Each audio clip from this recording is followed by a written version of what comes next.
Don't forget to subscribe and leave a comment on this video saying I subscribed. Let's get into it.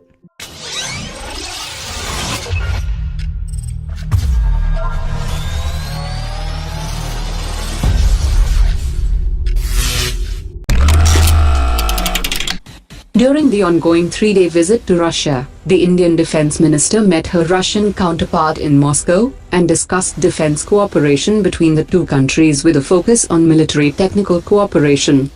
She also met Denis Manturov, Russia's Minister of Industry and Trade, and discussed new strategies to strengthen defence production cooperation between the two countries, and also attended the 7th Moscow Conference on International Security. Their discussion focused on enhancing defense production cooperation and creating synergy between the defense industries of the two countries.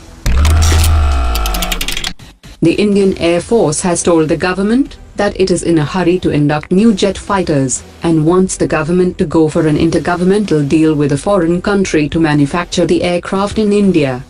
The Air Force is looking to acquire both single-engine and twin-engine jet fighters, which will be prioritized during the selection process for the $19 billion tender.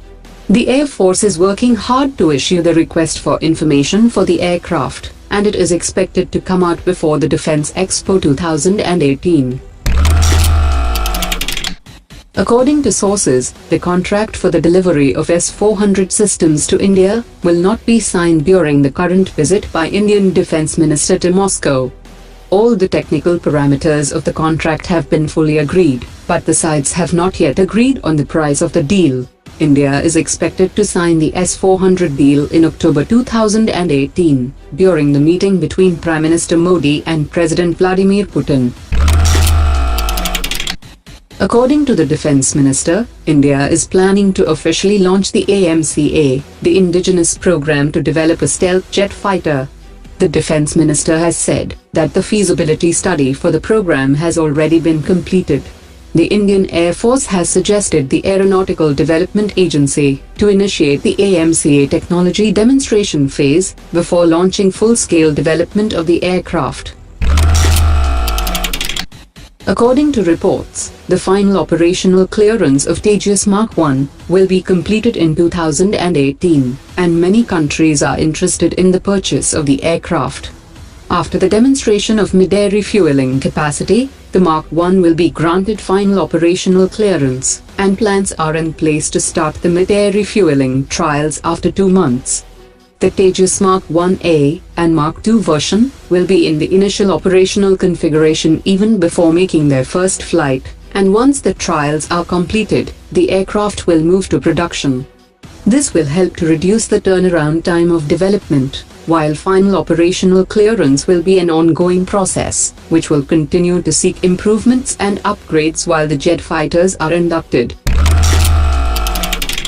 The Indian Ministry of Defence will consider new proposals worth over 2,000 crore rupees to provide over 17,000 light machine guns and 6,500 sniper rifles to the Indian Armed Forces, which should have a range of approximately 1,200 meters and will be complemented with thermal imagers. They are expected to be purchased through the medium of a fast-track procurement procedure.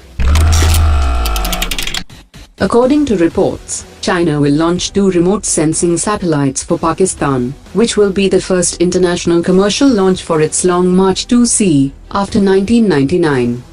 Long March 2C are mainly used to send satellites into lower Earth orbits.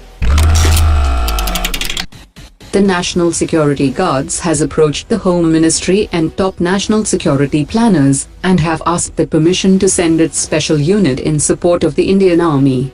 Officials have confirmed that the NSG is doing this in order to maintain its cutting edge, as well as acquire much-needed on-field operational experience for its experts. Despite the snapping of the communication link with its recently launched communication satellite, GSAT-6A, ISRO is now gearing up for the scheduled launch of its next navigation satellite on April 12. According to sources, one team of ISRO is trying to re-establish the contact with GSAT-6A, and the second team is busy in preparations for the launch of the navigation satellite. In an unusually bold statement, China's new defense minister has said that it is a signal to the United States about the increasingly close military ties between Russia and China. From April 5th to April 11th, China will be conducting naval exercise in the South China Sea, which is an opportunity that might be taken to improve aircraft carriers' combat capability, as the earlier exercises were focused more on the carriers' training and scientific research. China also aims to conduct more frequent drills in the region for improving its capabilities.